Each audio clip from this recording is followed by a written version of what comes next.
SeaWorld, Ohio was a theme park and marine zoological park located in Aurora, Ohio. It was owned and operated by the SeaWorld Parks and Entertainment, formerly known as Busch Entertainment Corporation. The Ohio location was the second SeaWorld park to be built in a chain, following SeaWorld San Diego, which was opened just 6 years earlier.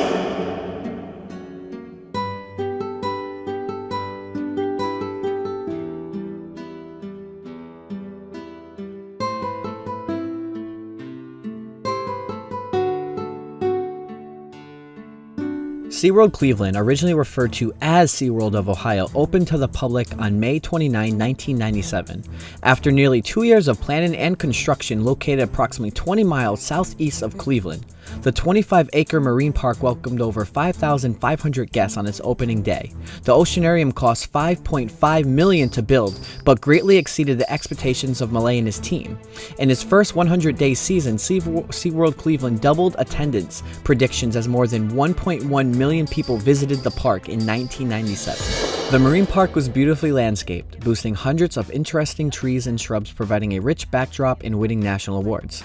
By the year 2000, SeaWorld Cleveland had grown to occupy 232 acres, but was restricted from adding roller coasters or water rides due to the deal with the neighboring theme park across the lake. Six Flags announced that it had reached an agreement to purchase SeaWorld Cleveland from Busch Entertainment Corporation on January 10, 2001 for $110 million. The Six Flags combined the Marine Life Park with the 520-acre Six Flags Ohio, which is the theme park across the lake, along with the nearby campground and hotel properties. Busch Entertainment spokesman Fred Jacobs stated that the northern climate had no influence on the sale. The park was ultimately sold due to the competitive restriction deal with the other theme park that limited the growth of SeaWorld Cleveland under Busch Entertainment ownership. On March 10, 2004, Cedar Fair, parent company of Cedar Point, announced that they would be acquiring the entire Six Flags Worlds of Adventure property. Cedar Fair purchased all 750 acres, including the combined parks, campground, and hotel, for a whopping $145 million. But Six Flags would retain ownership of the park's animals. Six Flags stated that the sale of the Ohio property would allow them to pay down debt and pursue other opportunities in North America. Only 3 years later, in 2004, Cedar Point's ownership dropped 74% from 2.7 million in 2001 to only 700,000 people in 2004. By 2007, they became a full-blown water park and shutting down all rides. That lasted until 2016, where they finally closed the whole place for good.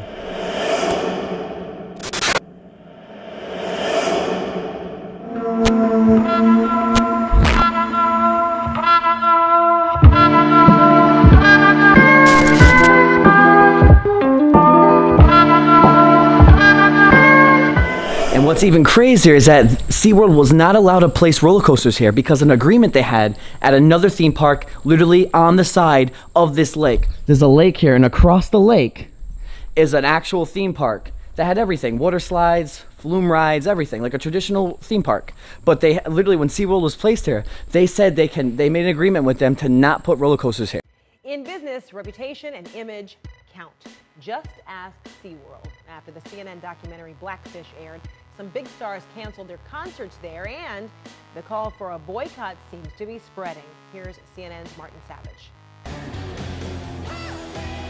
A parade of performers, including Hart, Barely and Trisha Yearwood, have bailed on business. Also, really quick, I didn't mention that the theme park with the roller coaster did also go out of business as well. There's no more theme parks here, period. I normally would look at this place and turn my head away. This is not a place I normally would go to. There's no water slides. It's a waterless water park at this point. But because the fact it was SeaWorld, you know, history is what makes these abandoned places something. So you can kind of turn something that's nothing into something as long as the history's there. Something was over here. Looked like maybe like a waterfall would come down over there, like maybe like a bridge for looks. In the back right there was a huge water slide. And that's also gone. All the water slides have been taken out, of course, obviously. Another company bought them. I don't know where they went, just saying. Now, what else I find is really cool in terms of competition in business is the fact that Six Flags actually bought this property for 5 years after SeaWorld closed down, so no one else would actually build a theme park here or try to, because Six Flags Ohio is also here, and they want to keep all the business going for their theme park. Huge open land right here. Obviously some sort of kid area, I'm assuming. You know, when you look at the water only goes to 2 feet. I mean, it could have been some little ride, but I think it was for like the kids. This is what I find so mind-blowing. Hang on, make sure this is safe.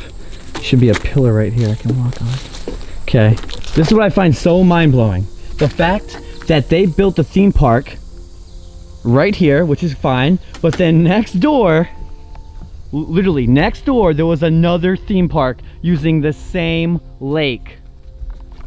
That's like Walgreens and CVS competing against each other, or Burger King or McDonald's. But this is even bigger. This is freaking a theme park on the side of another theme park. I've never even heard anything like that, except like, all right, Disneyland and Universal, I see.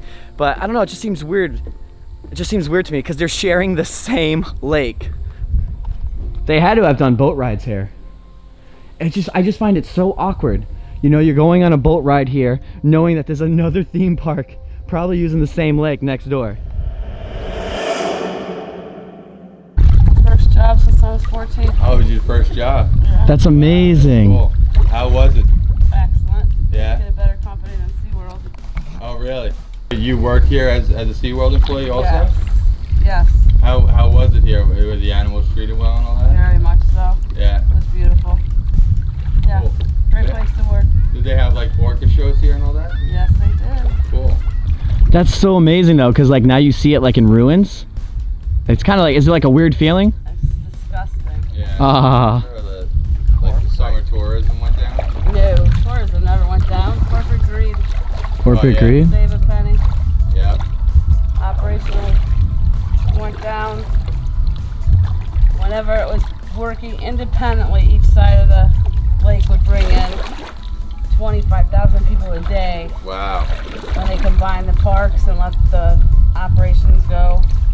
So, okay, because this one was all water park, and that was like a whole. SeaWorld was SeaWorld, owned by Anheuser-Busch. That was Jog Lake, a family amusement park, owned by somebody else.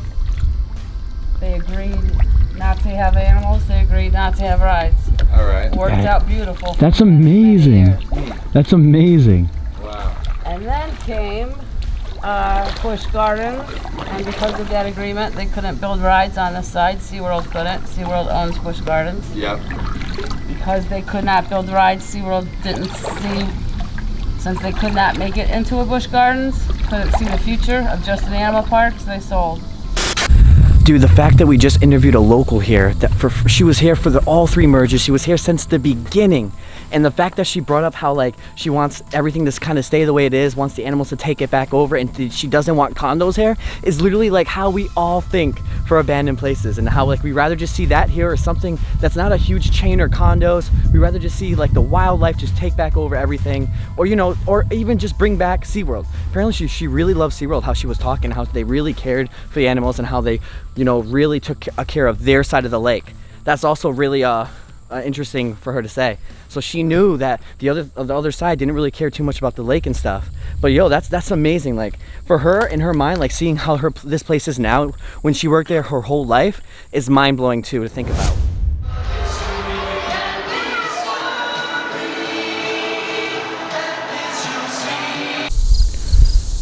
Got 2 kid slides right here, and I already called it. I already knew that this was like a little kids spot. You know, once you go to so many different theme parks, whether they're abandoned or not, you just get the gif of everything, the layout of everything. Massive wave pool, and whatever they were doing, it seems like they were like spray painting or something here, some sort of outline of something. There's all blue line marks, looks like from spray paint. The crazy thing is about this that it's so overgrown, and I actually don't know what was here, right? So like, I have to film everything because like there could actually have been something right here. It could have been a water ride right here in front of my face, but I just don't know anymore. The last time I filmed something similar like this was Centralia in Pennsylvania, which was the original Silent Hill.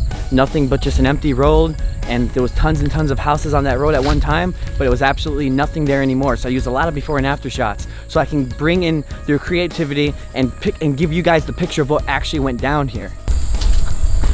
Well, there was a bridge here. Let's go over there. Dude, it drops down.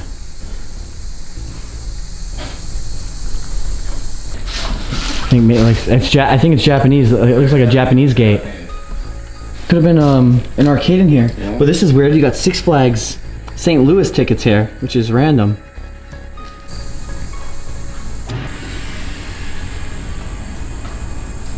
I'm inside the building now. Wow, I feel like I can fall through these floors actually. They're really thin. I mean, at least you got a nice view of the lake. Oh, they had another dock. They had their own dock here. My God.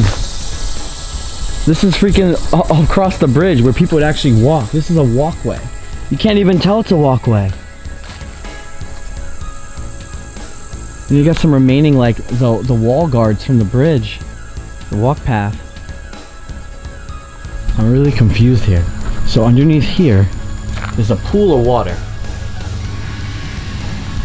And then above it, you can see a steering wheel. I just don't understand what was placed here. Wow. That's a huge tank. All the water was probably in here. I don't know if this is true, but from what I'm seeing, I'm starting to think that all of this was some sort of huge, big pool. I'm just going through a lot of freaking spider webs and stuff. Right here. Look at this. There was something here, for sure. Look how big this thing is. It's like this thing was a huge tank. You know, I don't know, that back there was where we seen the first tank. But then look in here. Everything's been taken over by nature, you know. Obviously all the trees are now grown inside here, but this was something big. Downplays the decision, saying, quote, "This is the only instance of a camp cancellation that we have experienced. It may not be the last." Dear SeaWorld, Students at Point Loma High School put together this video that starts off by thanking SeaWorld for the memories. But after watching the documentary Blackfish on CNN, all those special memories have totally been cheapened. Next comes a series of critical questions about how SeaWorld cares for its animals. An overview over the wave pool. It's actually so relaxing here. You can actually see Rob. Look how small he is from over here.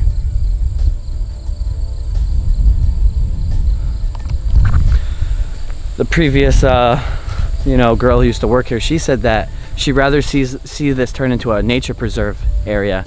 And I like that. I think that'd be probably the best for this. You know, it's a nice lake. A lot of people are like spray painting the sidewalks.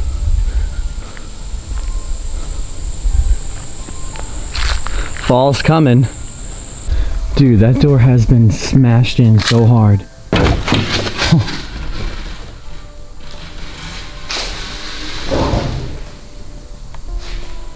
Guess it was just a little spot serving food. Look at that guy on the door, that little doodle. And over here, looks like maybe like a greenhouse was here. Well, used to be. This is the back where they used to keep all the animals. Look at that, here's their cages.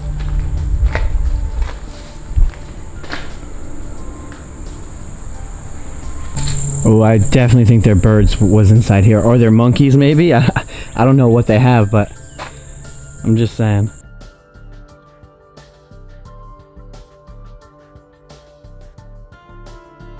I think what's really interesting too is the fact that, you know, things are changing. You know, back in the day, zoos were really more, you know, they're just well respected. Everyone took their families there. People didn't really think about animal abuse too much. People didn't really, you know, it's the media and everything changed. Like now if you hear something about whales being hurt or SeaWorld or something like that, everything changes. The world blows up. No, you know, everything is changing from back in the day. So SeaWorld's definitely not, I don't think, doing as good as it used to. And you know, they're really smart to, let's make rides, let's create busch gardens. You know, any business, the best way to keep growing and staying in the game is to keep evolving and changing. And that's exactly what they did. No, I'm not saying SeaWorld's bad or anything like that, or, you know, I'm not really getting into it. I'm just saying, like, it's definitely different from what it was back in the day in terms of how people thought about SeaWorld. You know, it's in zoos in general too, you know? I mean, if I was an animal, for sure, I definitely don't want to be locked up in a theme park either. I want to be out in my own area. I want to be in my world, not in the world that we created for the animals. The last building here that I haven't seen is this right here on the lake. Let's go check it out and then call it. Gotta watch out here.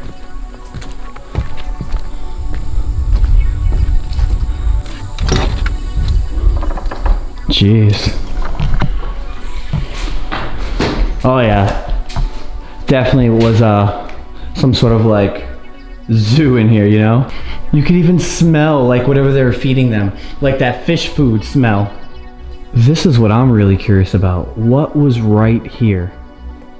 Maybe absolutely nothing and they just dug the wall out, but something was here. Like all this was definitely something big, but you know, there's no evidence to show what it was. There's no ruins left, there's no nothing, it's just overgrown. So I can't figure it out. Like something was definitely even right here, but we'll never know. I think that's the end of today's video.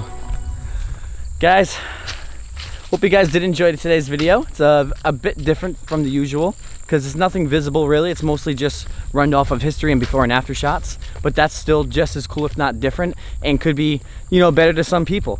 I really enjoyed this place because like I said, the history, and we got a freaking interview in. We found a girl who worked here and everything. Dude, I love doing interviews on people who used to work at past abandoned spots or, you know, in any situation. It just makes it that much better and more unique. Ooh. So, hope you guys did enjoy today's video. I'm out of here. Whew. I need a drink of water. I don't even know where Rob is. I'm gonna find him. We're skedaddling. We're out of here. Rise above.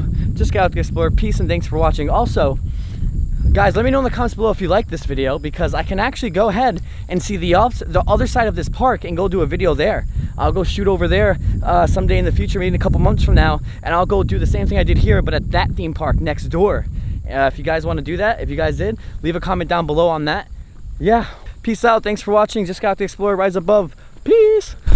Random. This is completely random and no disrespect or anything. I don't mean anything wrong about this, but there's actually a lot of YouTubers out there who will like document like, you know, weird different things. Example, top 5, top 10, top 7, Bright Sun Films, a bunch of other people, but they don't really do abandoned. They just kind of like take people's clips and information around the internet and who they can find, take their clips and they mash it up into their own video from other people's work.